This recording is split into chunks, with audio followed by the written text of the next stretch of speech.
Hi, today I'm going to talk about Gilles Deleuze's 1990 essay, Postscript on Societies of Control. And if you're interested in hearing more about this from a sort of contemporary perspective, I recommend checking out the episode on surveillance of my podcast Overthink, which I co-host with philosophy professor David Pena-Guzman, who's also a very dear friend of mine.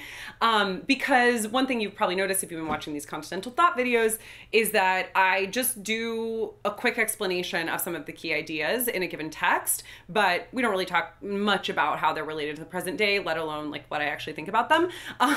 Explanation does not equal endorsement, but in the Overthink podcast episodes, which you can get wherever you listen to your podcast, you can hear more about sort of how I, as a philosopher, am invested in thinking about these things in terms of present day phenomena. So recommend checking out Overthink podcast episode on surveillance.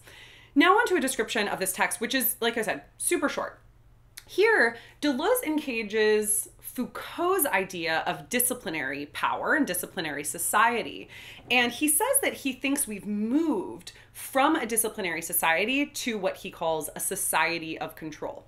So for Foucault, disciplinary societies emerge in the 18th and 19th centuries and reach their height at the outset of the 20th century. Deleuze, writing at the tail end of the 20th century, thinks that new forces are knocking at the door that are in the process of replacing disciplinary societies. And these new forces are ones that, instead of disciplining, control, hence societies of control.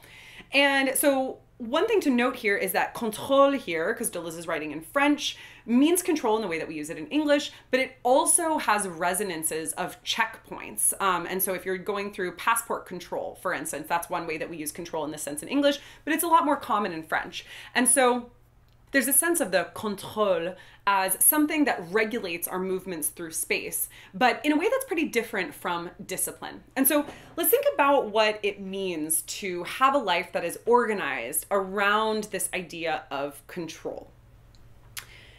The society of control, as Deleuze describes it, instead of being a closed system like in disciplinary society, is free-floating, and it involves modulations. So you might think about, for instance, the fact that salaries in this society of control are regulated according to merit, right? So you don't have like a fixed sense of here's what this job pays, but you have a merit-based salary system. And in general, Deleuze thinks that corporations are a great metaphor or even example of the society of control, because corporations are, as he puts it, sort of a spirit, a soul, a gas, right? A corporation is not encapsulated by its office space. This is even more obvious to us, right, in light of the pandemic, where so many people have been working remotely.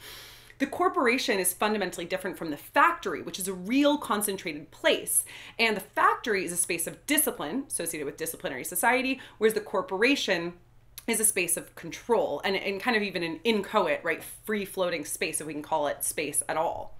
Instead of focusing on individuals and trying to fit them into the mold of what a citizen should look like, the society of control turns people into individuals, into sets of data that are to be used for different purposes. So there's this kind of dissolution of the individual, or a splintering of the individual into individuals.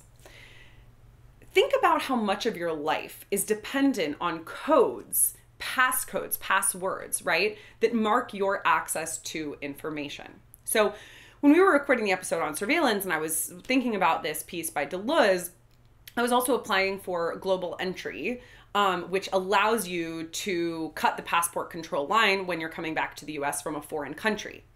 I needed to create a special passcode that marked my access to that information in order to get past passport control. And then I forgot the password and there was no chance to rediscover the password. And so now I don't even know if I can still use my global entry that I just applied for. But that code, right, should ideally mark my access to the information.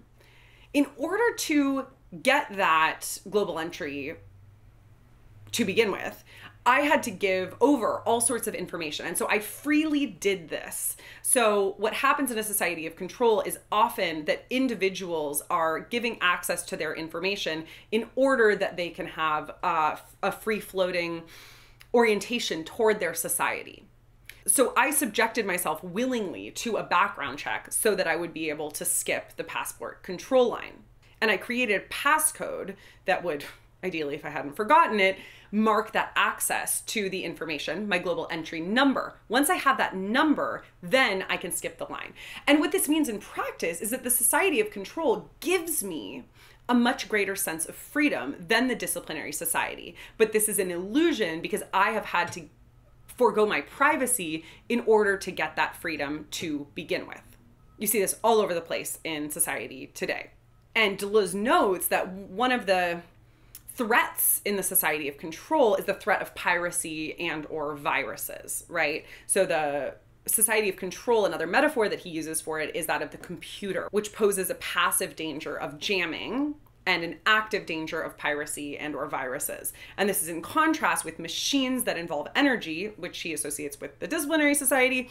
And he says that those have a passive danger of entropy, right? They just stop working. The machine in the factory stops working. And their active danger is sabotage. He sees the shift from discipline to control in a number of contemporary institutions. So there's not just the corporation, which I mentioned a bit ago, but also the prison system, the school system, and the hospital system. He thinks that all of these, it's not that they've gone away from the disciplinary model of power altogether, but that they've started to inject more and more hallmarks of the society of control into their practices.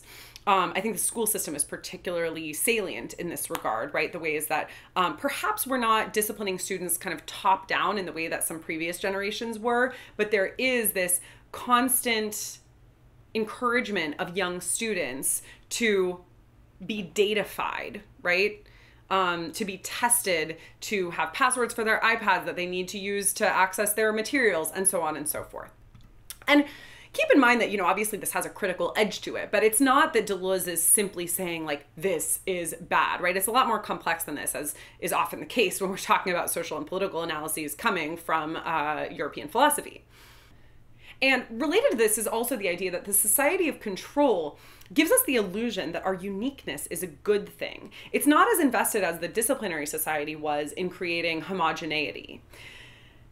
By giving us the illusion that we're free to do whatever we want to do, the society of control says, hey, you're free to be you, right?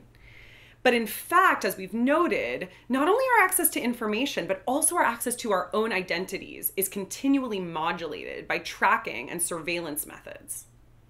Ultimately, for Deleuze, the rise of societies of control indicates that we are in an era of the breaking down of enclosures, which might seem like more freedom, but this is coming alongside the expansion of control, especially control into places where it previously did not exist, such as our consumption habits, right? Think about the algorithm and your targeted ads, and the private home. Think about how many people have now started to work from home who didn't before, right? And so there's an expansion of control and a creeping in to places that were previously outside of the space of work and outside of the space of surveillance.